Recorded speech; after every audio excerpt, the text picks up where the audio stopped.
Non profit organisation पढ़ना है, ध्यान रखना शुरुआत की वीडियो बोरिंग लगेगी लेकिन 100% कंटेंट है, दिमाग लगा ले जाओ, पूरा समझ लो। पहली वीडियो है थ्योरी की है, बेसिक से सिखाया है, सब कुछ समझ लेना। वीडियो शुरू करते हैं।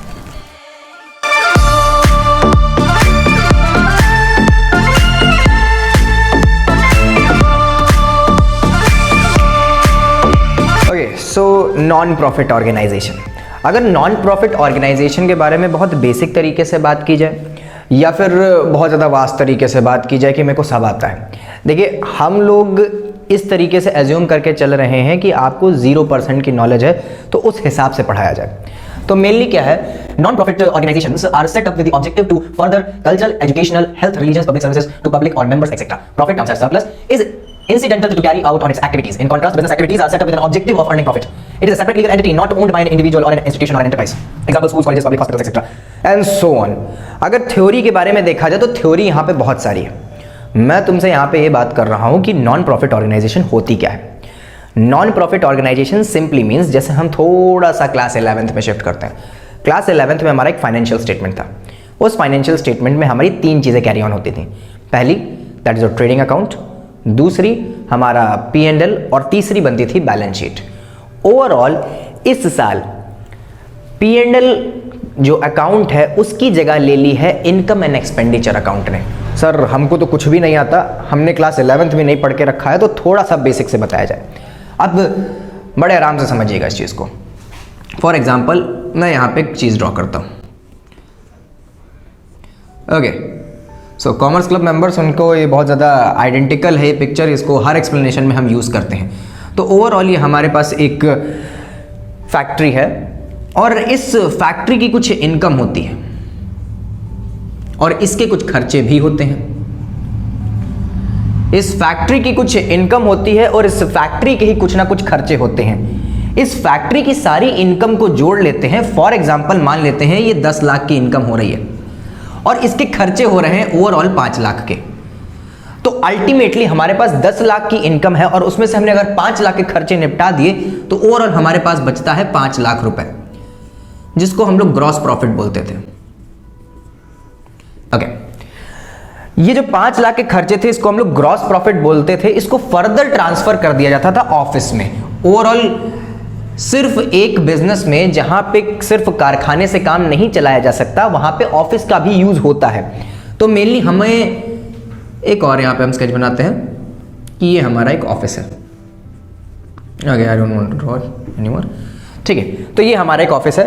तो 5 लाख का ये जो ग्रॉस प्रॉफिट है, शुद्ध लाभ, ये जो income expand basically trading account से जो 5 लाख का ग्रॉस प्रॉफिट है, इसको ट्रांसफर किया गया है हमारे ऑफिस में, जिसका एक सेपरेट अकाउंट बनाया जाएगा, जिसको नाम दिया गया था last year profit and loss account. और इस प्रॉफिट एंड लॉस अकाउंट में ये जो 5 लाख का ग्रॉस प्रॉफिट है ये ट्रांसफर कर दिया जाएगा। ओवरऑल इसके बाद कुछ हमारे जो ऑफिस है उसकी इनकम्स होंगी और उसके भी खर्चे होंगे। फॉर एग्जाम्पल मान लेते हैं कि हमारे पास ऑफिस से कुछ इनकम होती है 3 लाख की, तो 3 लाख की इनकम इसमें और ऐड ऑन हो गई है और ओवरऑल इसमें खर्चे हो जाते हैं हमारे 6 लाख के। 6 लाख के खर्चे भी रहते हैं। तो फैक्ट्री से मिला हुआ 5 लाख का हमारा ग्रॉस प्रॉफिट प्लस 3 लाख का हमारा ऑफिस की इनकम, ओवरऑल प्लस करते हैं तो हमारे पास कुछ 8 लाख रुपए होता है। और फिर ऑफिस के खर्चे, एडवर्टीजमेंट और सैलरीज एंड ऑल मान के चलते हैं कि वो 6 लाख हो रहा है। तो 8 लाख में से जब 6 लाख निकलता है तो हमारे पास 2 लाख अभी भी बच जाता है। और ये जो 2 लाख है ये और कुछ भी नहीं, इसको नेट प्रॉफिट नाम दिया जाता था। सिंपली कहने का मतलब क्या है? कहने का मतलब ये है कि जो ग्रॉस प्रॉफिट है ये फैक्ट्री से निकला हुआ प्रॉफिट है जो फर्दर ट्रांसफर किया गया है ऑफिस में, और देन नेट प्रॉफिट जो है, नेट प्रॉफिट निकला है उसी ग्रॉस प्रॉफिट से ऑफिस के खर्चे माइनस करने के बाद, और ओवरऑल जो हमारे पास लास्ट रिजल्टेंट बचता है उसको नेट प्रॉफिट कहा जाता है। इस नेट प्रॉफिट को एक सोल प्रोप्राइटर अपनी जेब में रखता है और घर चला जाता है। सर हम लोग पढ़ रहे हैं नॉन प्रॉफिट ऑर्गेनाइजेशन, और उसके बाद ये जो फालतू का केस है क्लास 11th क्यों कैरी ऑन किया जा रहा है? ध्यान दें, हम यहाँ पे तुम्हारा बेस बना रहे हैं, और अगर ये क्रिएट हो गया तो नॉन प्रॉफिट ऑर्गेनाइजेशन के क्वेश्चन बहुत ज़्यादा चुटकियों में लग सकते हैं। ठीक है, ये फर्दर वीडियो ऐप पे भी जाने वाली है और शायद उसके बाद यूट्यूब पे जाए। तो इसका मतलब ये है जो कॉमर्स क्लब मेंबर्स के लोग हैं इसको अच्छे से गो थ्रू करेंगे। अच्छे से गो थ्रू कर लिया, एक बार देख लिया, 2 बार देख लिया, थ्योरी भी कंप्लीट करेंगे, न्यूमेरिकल भी कंप्लीट करेंगे। दोनों कंप्लीट करने के बाद आपका एक भी क्वेश्चन ऐसा नहीं है जो छूट जाए। फर्दर हम लोग कहाँ पे बात कर रहे थे? तो ओवरऑल ये स्ट्रक्चर तो हमने पढ़ लिया जो लास्ट ईयर हम लोगों ने पढ़ा था। तो इसका और नॉन प्रॉफिट ऑर्गेनाइजेशन का क्या कॉम्बिनेशन है? अब हम पहले इसको बिगाड़ लें, उसके बाद बात करते हैं। सो बैक ऑन टॉपिक, हम लोग बात कर रहे थे, याद करो हम लोगों ने बात किया है अभी ट्रेडिंग अकाउंट की, जिससे हमारा ग्रॉस प्रॉफिट निकला। मैंने एक स्टार मार्कर में सबसे पहले ट्रेडिंग अकाउंट बता दिया कि ट्रेडिंग अकाउंट से ग्रॉस प्रॉफिट निकलता है और ट्रेडिंग अकाउंट का यही ग्रॉस प्रॉफिट ट्रांसफर किया जाता है प्रॉफिट एंड लॉस अकाउंट में। उस ऑफिस के खर्चों को अगर हम लोग माइनस कर देते हैं तो हमारे पास बचता है जो ओवरऑल धनराशि, उसको बोला जाता है नेट प्रॉफिट। तो ग्रॉस प्रॉफिट से ट्रांसफर किया प्रॉफिट एंड लॉस में, उसके बाद भी कुछ पैसा बच गया तो उसको नेट प्रॉफिट कहा जाता है, अशुद्ध लाभ अगर हम बोले। ओके, ट्रेडिंग अकाउंट और प्रॉफिट एंड लॉस अकाउंट समझ लिया। इसके बाद आप बात कर रहे हैं एनपीओ से रिलेटेड। ये तो हमने क्लास 11th का देख लिया। ओके, ये चीज तो हमने क्लास 11th की देख ली, ये चीज है क्लास 12th की। इस साल ट्रेडिंग अकाउंट को रिप्लेस करता है रिसीट एंड पेमेंट अकाउंट। कुछ बच्चे रिसिप्ट बोलते हैं, बच्चे इसे रिसीट। तो ट्रेडिंग अकाउंट को रिप्लेस करता है रिसीट एंड पेमेंट अकाउंट और प्रॉफिट एंड लॉस अकाउंट को रिप्लेस करता है income and expenditure account. Sir थोड़ा सा डिटेल बता दीजिए तो मजा आ जाए। ध्यान दो, ये बेसिक है एनपीओ का। एनपीओ का बेसिक क्यों है? क्योंकि यहां पे ट्रेडिंग अकाउंट की जगह अब सिखाया जाता है रिसीट्स एंड पेमेंट अकाउंट, जिसका बेसिक मतलब होता है non for the profit organisation से मिली हुई जितनी भी इनकम है, जितनी भी इनकम है उनको लिखा जाएगा और जितने भी पेमेंट्स किए हैं, जितना भी खर्चा किया है उनको लिखा जाएगा और एट द एंड में उनकी जब बैलेंसिंग की जाएगी, ओके, तो जो हमारा अमाउंट आएगा उसको रिसीट एंड पेमेंट अकाउंट बोला जाएगा। सिंपल कहने का मतलब यह है कि एक छोटा सा अकाउंट है जिसके अंदर सारी इनकम, एक बार मेरे साथ रिपीट करना, सारी इनकम एनपीओ से रिलेटेड सब कुछ रिसीट एंड पेमेंट अकाउंट में, चाहे वो एसेट हो, चाहे वो लायबिलिटी हो, चाहे वो कहीं की डोनेशन हो, चाहे कुछ भी हो, तुम्हें कुछ नहीं करना, तुम्हें आंख बंद करनी और सब कुछ डाल देना। अगर इनकम है रिसीट में, अगर पेमेंट है तो तुम्हारा पेमेंट साइड में। ओके, आई गेस समझ आ गया होगा। ठीक है, तो सिंपली एक चीज समझ आ गया है कि स्टेप 1 हमें रिसीट एंड पेमेंट अकाउंट बनाना, हम कट तो नहीं रहे। ठीक है, okay, receipt and payment account. उसके बाद हम लोग को प्रॉफिट एंड लॉस, याद करो हमने क्या कहा था, हाँ, फैक्ट्री का खर्चा और फैक्ट्री की इनकम जोड़ घटा के आता था ग्रॉस प्रॉफिट और वो ग्रॉस प्रॉफिट ट्रांसफर किया जाता है प्रॉफिट एंड लॉस अकाउंट में। यहां पे कोई भी ट्रांसपेरेंसी नहीं है, यहां पे कुछ भी चीज ट्रांसफर नहीं की जा रही है, लेकिन receipt and payment account overall balancing करने के बाद, उसके बाद जैसे पिछले साल प्रॉफिट एंड लॉस बनाते थे, इस साल इनकम एंड एक्सपेंडिचर बनाएंगे एंड देन उसके बाद आपकी दिक्कतें शुरू हो जाएंगी। सर दिक्कतें कैसी? दिक्कतें ऐसी शुरू हो जाएंगी कि रिसीट एंड पेमेंट अकाउंट जो ऐसा जो ये टॉपिक है ये तो सारे बच्चों से बन जाता है। अगर आप डी.के. गोयल उठाते हैं, टी.एस. ग्रेवाल उठाते हैं या फिर ओसवाल की कोई भी रेफरेंस उठाते हैं, आप कुछ भी उठाते हैं तो रिसीट एंड पेमेंट का जो क्वेश्चन है वो बन जाता है और बच्चे बहुत खुश हो जाते हैं। हमने अपनी ऑफलाइन क्लासेस में भी बताया था और आपको भी बता रहे हैं, एनपीओ एक झमेले वाला चैप्टर है। झमेले वाला चैप्टर इसलिए है क्योंकि यहां पे चीजें दिक्कत देते हैं। ये पहले एनपीओ बहुत सिंपल लगता है और उसके बाद बहुत खतरनाक हो जाता है। ये 100% रिस्पॉन्सिबिलिटी उसकी है जो इस चैप्टर को डिलीवर कर रहा है। दैट मीन्स वो टीचर है या वो आपका फैसिलिटेटर है, तो वो कुछ भी डिपेंड करता है उस इंसान पे जो एनपीओ जैसा चैप्टर आपको डिलीवर कर रहा है। अगर उसका तरीका कुछ हटके हो गया तो आप सीख जाएंगे, वरना बहुत भयंकर तरीके से झेल जाएंगे। तो कहने का मतलब है कि ट्रेडिंग अकाउंट से हम ट्रेडिंग अकाउंट हैं, सॉरी, तो रिसीट एंड पेमेंट अकाउंट का बेसिकली बैलेंस निकाला गया और उसके बाद बनाया गया इनकम एंड एक्सपेंडिचर, और ये तो बेसिक था। आज की वीडियो पूरी बेसिक होने वाली है और इंट्रोडक्शन होने वाला है नॉन प्रॉफिट ऑर्गेनाइजेशन का। I guess non for the profit organisation क्या होता है और उसमें क्या बनाया जाता है ये आपने सीख लिया। ठीक है, non for the profit organisation कुछ भी नहीं है, ये सिंपली एक ऐसी ऑर्गेनाइजेशन है जो प्रॉफिट के लिए काम नहीं करती, ये सिंपली समाज सेवा के लिए काम करती है। समाज सेवा दैट मीन्स वो सिर्फ कहने वाली चीजें हैं, समाज सेवा सिर्फ कही जाती है। हाँ, इसका मतलब ये नहीं कि सब कोई खड़ा होकर आगे सर ऐसे कैसे, मेरा भी एनजीओ है, ऐसे थोड़ी ना होता है, वो भी तो समाज सेवा करते हैं, बहुत सब समाज सेवा होती है। हाँ मानते भैया, मानते, होती है समाज सेवा, ओके, लेकिन अगर देखा जाए मेजॉरिटी ऑफ एनजीओज में तो ये समाज सेवा सिर्फ कहने के लिए होती है। हर इंसान और हर ऑर्गेनाइजेशन पैसे का भूखा है और वो पैसे के लिए ही काम करता है। तो बेसिकली अगर हम गवर्नमेंट की क्या कहते हैं रूल्स एंड रेगुलेशन के हिसाब से देखें तो ये तो भाई non for the profit organisation है, तो ये क्या कभी प्रॉफिट एंड लॉस अकाउंट बना सकती है? नहीं बना सकती भाई, प्रॉफिट ही नहीं है, नॉन फॉर प्रॉफिट। तो प्रॉफिट एंड लॉस बना सकती है क्या? नहीं बना सकती। इसीलिए कन्वर्ट करके प्रॉफिट एंड लॉस अकाउंट को बना दिया गया है यहाँ पे इनकम एंड एक्सपेंडिचर अकाउंट। उल्टा दिए, नाम ही बदल दिए, नाम बदल दिया तो काम अलग हो गया। सिंपली कहने का मतलब है जो पिछली बार पार्टनरशिप या सोल प्रोप्राइटर प्रॉफिट कमाते थे, इस साल ये लोग प्रॉफिट का नाम बदल के क्या कमाते हैं? सरप्लस कमाते हैं। काम वही है, चीजें वही हैं, बस थोड़ा सा स्लाइटली इनकी वर्किंग में चेंज है। बस प्रॉफिट के नाम पे लोग सरप्लस कमाने लगे। ओके, कैरेक्टरिस्टिक्स और features of non profit organisation. Basically ध्यान दीजिए, कैरेक्टरिस्टिक्स और features of non profit organisation mainly क्या है कि हमने कहा था यहाँ पे थ्योरी बेस कंप्लीट होगा। सर थ्योरी तो आता नहीं है, ध्यान दीजिए, आप लोग थ्योरी को नहीं पढ़ते हैं, डायरेक्टली न्यूमेरिकल्स पे घुसते हैं, या फिर हम उन बच्चों से कहें जो डायरेक्टली सीधा इलस्ट्रेशन खोल देते हैं। तुम लोग महान हो और ये हाथ जोड़ रहे हैं तुम्हारे आगे, ठीक है?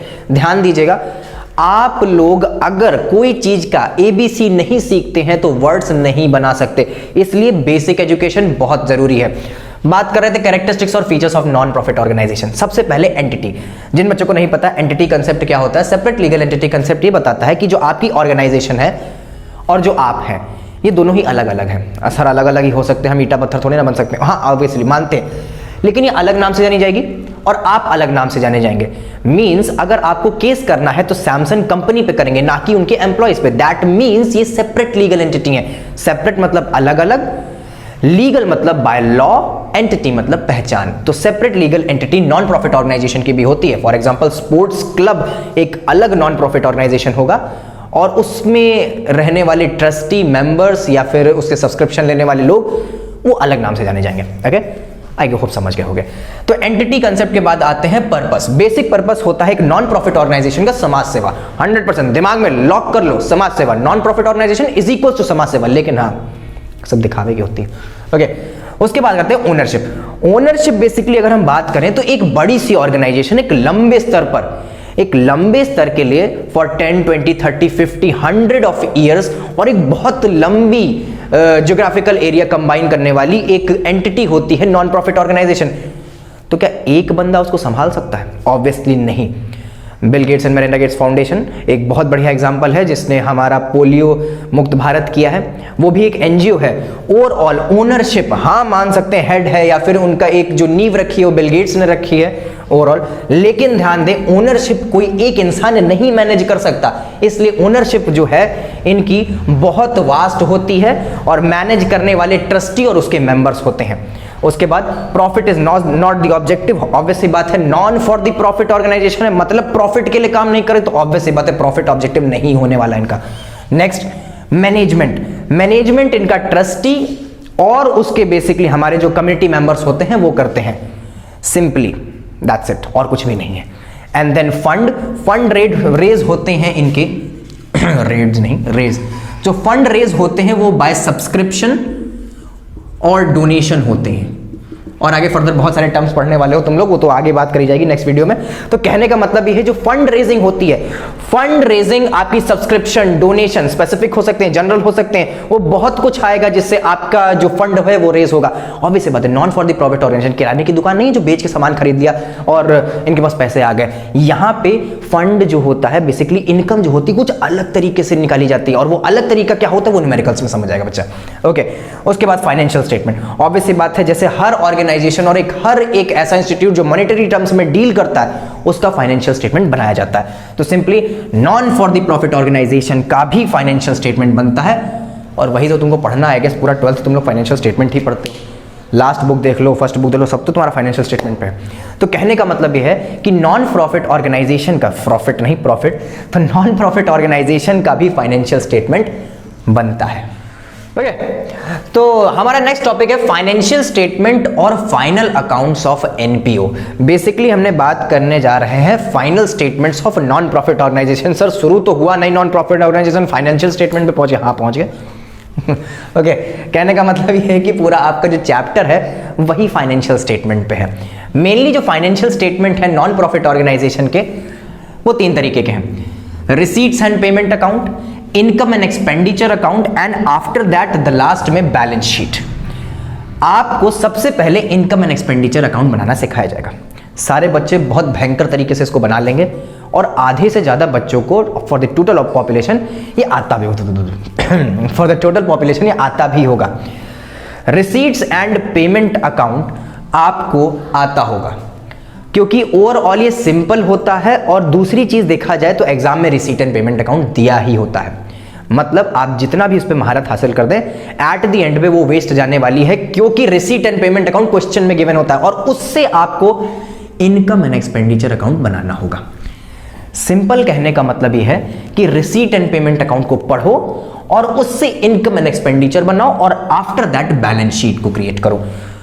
सुनने में बहुत सरल है, लेकिन जब adjustments, opening balance sheet, closing balance sheet और उसके बाद उससे रिलेटेड कहां पे प्लेसमेंट होनी है, इनकम एक्सपेंडिचर में कितनी बार जाएगा, बैलेंस शीट में कितनी बार जाएगा, ओपनिंग बैलेंस शीट कैसे बनाए, कॉर्पस फंड कैसे क्रिएट करें, दिमाग खराब करने वाली चीजें हैं। लेकिन नियरली अगर आपने स्टेप बाय स्टेप इसको समझ लिया, आपसे हर क्वेश्चन बहुत औसम लगेगा। ठीक है, देख लो। तो बेसिकली सबसे पहले हम लोग रिसीट एंड पेमेंट अकाउंट को बनाना सीखेंगे और रिसीट एंड पेमेंट अकाउंट को बनाते बनाते हम लोग इनकम एक्सपेंडिचर अकाउंट को सीख लेंगे। ठीक है, सिंपल सी चीज है। तो 2 चीजों पे ध्यान दीजिए। पहली चीज, होश में रहिए। दूसरी चीज, कैलकुलेशन सही रखिए। कैलकुलेशन वही बच्चों वाली प्लस माइनस जो 2nd क्लास का बच्चा करता है। कहने का मतलब सिंपल है, कॉमर्स बहुत ज्यादा सिंपल है। उसका हाइप क्रिएट करके उसको बहुत भयंकर शो करना और ये क्वेश्चन बहुत ज्यादा इंपॉर्टेंट है, ये क्वेश्चन आपने नहीं पढ़ा तो आपकी जिंदगी बर्बाद हो गई, ये सब बकवास चीजें हैं। ठीक है, अगर आपको बेसिक्स स्ट्रांग है तो आप लास्ट लॉन्ग रहेंगे, अनटिल अनलेस झेल जाएंगे। तो basically receipts and payment account को अगर बनाना है 100% दिमाग में ताला लगा लो, कसम खा लो, जितनी भी चीजें हैं सब कुछ आपको इनकम में डालनी है। जो पैसा निकाल नहीं आपके ऑर्गेनाइजेशन में आ रहा है, जितना पैसा आ रहा है वो सब कुछ रिसीट में। पैसा आ रहा है तो रिसीट में, पैसा जा रहा है तो पेमेंट में। कुछ नहीं करना, सिंपली रहना है। पैसा आ रहा है तो रिसीट में, पैसा जा रहा है तो पेमेंट में। आपको बहुत लंबा सा क्वेश्चन दिया जा सकता है, बहुत वाइड क्वेश्चन हो सकता है, आपको सिंपली अंधे हो जाना है और सिंपली रिसीट्स में वो सारी इनकम लिख लेनी है जो एक नॉन प्रॉफिट ऑर्गेनाइजेशन कमा रहा है। ओके, और उसके बाद जितने भी पेमेंट्स करने हैं वो पेमेंट साइड में करने हैं। सर ठीक है, मान गए, रिसीट्स भी मान गए मतलब हमारी इनकम है, पेमेंट्स भी मान गए मतलब हमारे खर्चे हैं। इतना तो समझ आ गया। कसम भी खा ली कि जितनी भी इनकम होगी वो रिसीट साइड जाएगी और जितने पेमेंट होंगे वो पेमेंट साइड जाएंगे। लेकिन लिखना कहाँ पे, क्या फॉर्मेट रहेगा, किधर साइड पेमेंट्स होंगी, और जिधर साइड पेमेंट्स हैं उधर साइड क्यों होंगी, उसके अपोजिट साइड भी तो हो सकती है। दिमाग में बहुत सारी भसड़ मच सकती है। एक क्वेश्चन देखते हैं, उसके बाद काम करना शुरू करते हैं। क्वेश्चन आपकी स्क्रीन पे।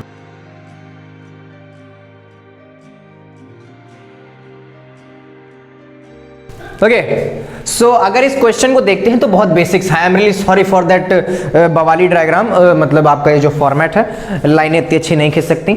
अगर आप इस क्वेश्चन में देखें तो आप एक साइड देख रहे हैं रिसीट साइड, मतलब डेबिट साइड जो है वो आपकी रिसीट साइड है, and after that there is payment side. कहने का मतलब यह है कि यहां पे आपकी सारी रिसीट्स हैं और इधर साइड आपकी पूरी पेमेंट्स है। मतलब credit side is all about payment and debit side is all about receipts. मतलब रिसीट्स मतलब सारी इनकम, जितनी भी इनकम हो रही है बिजनेस, हाँ ओवरऑल आपके पूरे एनपीओ की जितनी भी इनकम हो रही है सब रिसीट साइड, और जितने भी एक्सपेंडिचर हो सब पेमेंट साइड होंगे। ध्यान रखना, दिमाग में ताला लगा लेना। जितनी भी इनकम है, जितनी भी अच्छी चीजें, याद रखना, मेरे एक एक वर्ड को मार्क करना, जितनी भी अच्छी चीजें हैं और जितनी भी इनकम है सब रिसीट साइड, और जितने भी पेमेंट है, जितनी भी खराब चीजें हैं वो सब कुछ पेमेंट साइड में जाएंगी। ठीक है, देखते हैं। सबसे पहले लिखा हुआ है इस क्वेश्चन में, from the information given below prepare a receipt and payment account of friends club Delhi for the year ended 31 मार्च 2019। आपको फ्रेंड्स क्लब एक एनजीओ है, उसका रिसीट एंड पेमेंट अकाउंट बनाना है। उससे रिलेटेड कुछ इंफॉर्मेशन दी गई है। सबसे पहला cash balance. Cash balance simply कुछ भी नहीं है। कैश बैलेंस एक ऐसा बैलेंस है जो लास्ट ईयर का पैसा बचा हुआ है, लास्ट ईयर का पैसा बचा हुआ है और इस साल उसको ट्रांसफर किया जाएगा। सर क्या ट्रांसफर, सर क्या होता है, मतलब कुछ समझ नहीं, हमको तो कुछ नहीं आता ना, हम तो जीरो से पढ़ रहे हैं। कहने का मतलब यह है कि लास्ट ईयर कुछ पैसा बचा है और वो पैसा इस साल की शुरुआत में यूज किया जाएगा। ऑब्वियस बात है, लास्ट ईयर का पैसा फेंक तो दोगे नहीं। और कभी भी दुकान जब बंद की जाती है तो ऐसा तो नहीं होता पूरी कंगाल हो जाती है तब बंद की जाती है। साल के अंत में हर बिजनेस के पास कुछ ना कुछ पैसा बचता है और वो अगले साल की शुरुआत में शुरू किया जाता है, मतलब यूज किया जाता है। तो ये वही पैसा है। ये जो बैलेंस वीडियो सीडी इसको देख के सब बच्चे घबरा जाते हैं, घबराना नहीं है, ध्यान दे दें। तो ये जो कैश बैलेंस है ये लास्ट ईयर का पैसा बचा हुआ है और वो इस साल कैरी फॉरवर्ड किया जाएगा, मतलब यूज में लाया जाएगा। और कैश है सर, ना ही हमारी रिसीट्स हैं ना ही पेमेंट्स, मतलब हमें तो कुछ पैसा नहीं मिला ना। अरे अच्छी बात है, हमारे साल इस साल मतलब हमारा जो न्यू ईयर हुआ है 1 अप्रैल 2018 को, सर ये तो 31 मार्च 2019 लिखा है ना, अरे 2018 से 19 का है ये, ठीक है। अगर 31 मार्च 2019 लिखा होता है दैट मीन्स ये 1 अप्रैल 2018 से एंटिटी शुरू हुई है और 31 मार्च 2019 तक चली है, मतलब इनका ईयर 1 अप्रैल 2018 से शुरू हुआ है और 31 मार्च 2019 तक चला है। कहने का मतलब ये है, ये जो कैश बैलेंस है, मतलब जो कैश बैलेंस लिखा हुआ है ये एक अच्छी बात है और इस साल ये हमारी रिसीट है क्योंकि इस साल ही हमें पैसा मिला है। लास्ट ईयर से मिला, भले हमारा मेहनत का पैसा हो, कोई बात नहीं, इस साल तो मिला है ना, हमें मिला है तो रिसीट्स में जाएगा, ठीक है। किस नाम से? To balance BD, that means brought down 44,000। उसके बाद अगर हम देखें सब्सक्रिप्शन मिलना, आप कभी भी किसी दूसरे ऑर्गेनाइजेशन का सब्सक्रिप्शन नहीं खरीदेंगे, आपको सब्सक्रिप्शन मिल रहा है, सब्सक्रिप्शन मिल रहा है, अच्छी बात है, वेरी गुड, समझ आ रहा है, मतलब अच्छी बात है। तो किधर से साइड लिखी जाएगी? Yes obviously receipt side, okay. To subscription 3,76,000। I don't know मेरी राइटिंग कैसे जा रही है उधर कैमरे पे, नेग्लेक्ट करना उसको। आफ्टर दैट डोनेशंस, अब डोनेशंस जो है डोनेशन भी मिलेंगी हमको क्योंकि ऑब्वियस सी बात है, बताया ना था ये फंडिंग पे चलती, फंडिंग डोनेशन सब्सक्रिप्शन इसी पे हमारा एनजीओ चलता है। डोनेशन मिली, अच्छी बात है, अच्छी बात है, वेरी गुड यार।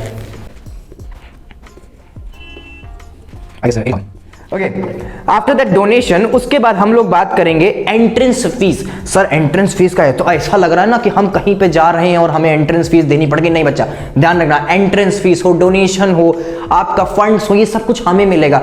हम अपने ऑर्गेनाइजेशन की बात करें, सर ऐसा भी तो हो सकता है एंट्रेंस फीस किसी और बिजनेस में हमने दी हो, हमने किसी का एंट्रेंस लिया हो, मतलब बेसिकली कहीं में एंटर किया हो तो उसके बदले में फीस दी, हाँ हो सकता है, तो उसके बदले एक पर्टिकुलर नोट लिखा होगा कि एंट्रेंस फीस पेड और समथिंग लाइक दैट। यहां पे डायरेक्ट सिंपल एंट्रेंस फीस लिखा है, मतलब हमें मिली है, हमें मिली है, दैट मीन्स अच्छी बात है, मतलब receipt side.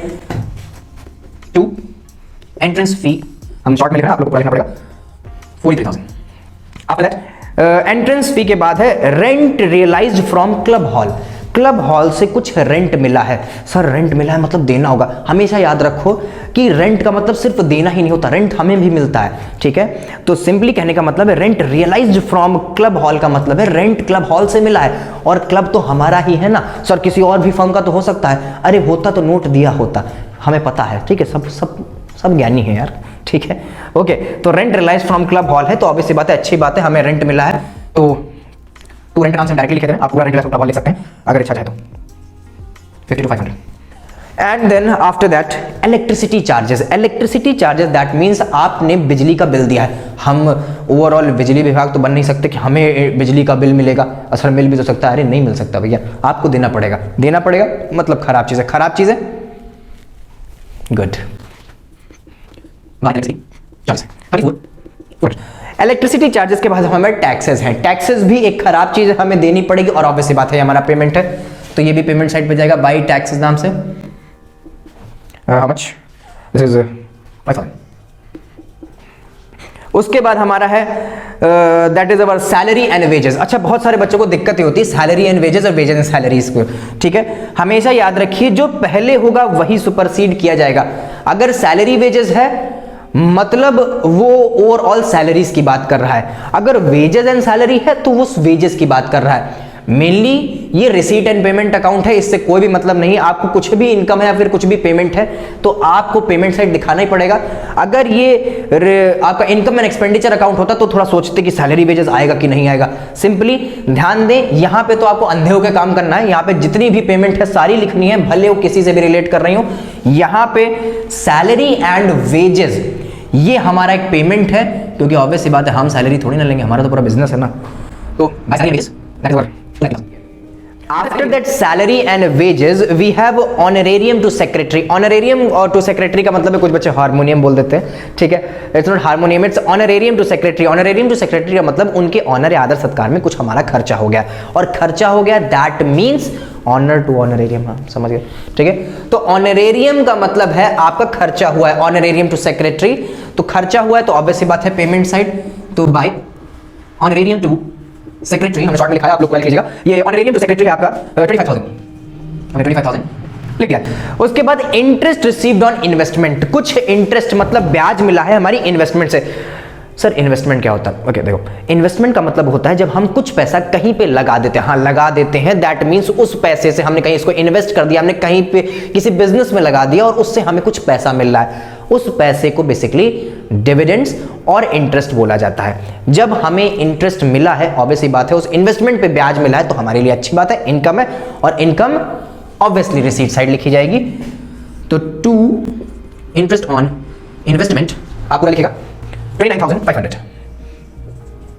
After that printing and stationery, आपकी प्रिंटिंग और स्टेशनरी में कुछ पैसा खर्च हुआ है और वो है 3,500, खराब बात है, हम यहीं पे लिखेंगे by printing and stationery, that is about 3,500।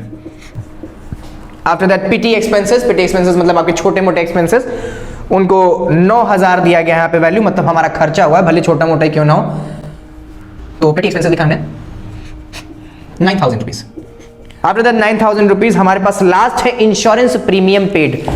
हमने किसी भी इंश्योरेंस का प्रीमियम पे करना है, उसकी कुछ किस्तें एंड ऑल, वो है 3,000। ऑब्वियसली बात है पे करना है तो पेमेंट साइड ही जाएगा बाय इंश्योरेंस प्रीमियम, हमने इंश्योरेंस प्रीमियम पे किया है, that is our 3,100 rupees.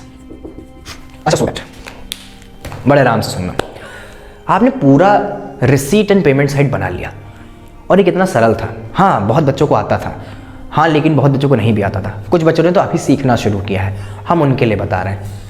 Receipt side is all about the income, आपको जितनी इनकम मिलती है वो सब यहाँ लिख दो, और जितना भी पैसा खर्च किया है वो सारा पेमेंट साइड में लिख दो, और that's it for our receipt and payment account. Okay, simple कहने का मतलब है आपका जो ओवरऑल इनकम है वो रिसीट साइड, पेमेंट है वो payment side, at the end में आपको करनी है बैलेंसिंग। ओके, बैलेंसिंग का बेसिक मतलब होता है, जिन बच्चों को बैलेंसिंग भी नहीं पता, हम आपको एक चीज बता दें, बैलेंसिंग का मतलब होता है आपको ओवरऑल दोनों साइड का टोटल करना है। First is our debit side and second is our credit side. दोनों साइड का टोटल करने पे जो वैल्यू बड़ी होगी उसको दोनों साइड लिखेंगे। सबसे पहले टोटल कॉलम बनाइए और बैलेंसिंग करिए। हमारा जो टोटल का कॉलम है ओवरऑल देखा जाए तो हमारा डेबिट साइड का total column as per your question के सॉल्यूशन में आपका डेबिट साइड का टोटल का कॉलम बड़ा है। मतलब अगर टोटल करते हैं हम, डेबिट साइड को आ रहा है 6,25,000, तो हमने 6,25,000 जो बेसिकली डेबिट का टोटल है, ओवरऑल इन सारी वैल्यूज का टोटल है वो 6,25,000, उसको हमने डेबिट साइड लिख दिया है, और यही टोटल जो है वो दोनों साइड लिखा जाएगा। मतलब उधर साइड के टोटल में भी 6,25,000 ही लिखा जाएगा। उसके बाद आपको क्रेडिट साइड के इन सारी वैल्यूज का टोटल करना है और एट द एंड में माइनस कर देना है 6,25,000 से। जितनी भी वैल्यू आएगी कांग्रेट्स वो आपकी बैलेंसिंग फिगर होगी। इस क्वेश्चन के हिसाब से 3,30,000 इज अवर बैलेंसिंग फिगर, जिसको हम लोग नाम देंगे by balance CD। And that's it for today. NPO को खत्म कर लिया है। सर खत्म कहां से कर लिया है? ध्यान देना, एनपीओ का रिसीट एंड पेमेंट साइड खत्म कर लिया है। एनपीओ क्या होता है समझ आ गया, उसकी बेसिक थ्योरी समझ आ गई है, क्वेश्चंस भी लगने लगे हैं। दूसरा क्वेश्चन हाँ ओवरऑल हम पिन जरूर कर देंगे, ठीक है। इस वीडियो के एंड में एक सेकंड क्वेश्चन आएगा जरूर, जिसको आपको खुद ट्राई करना है। एट द एंड में कल फिर से वीडियो आएगी, बड़े क्वेश्चंस लेंगे। पहले रिसीट एंड पेमेंट खत्म कर लिया है, उसके बाद इनकम एक्सपेंडिचर, उसके बाद opening balance sheet and all सब कुछ खत्म करना है। ओके, तुमसे हम, हमसे तुम्हें, ठीक है, सब कुछ होगा। मिलते हैं नेक्स्ट वीडियो में।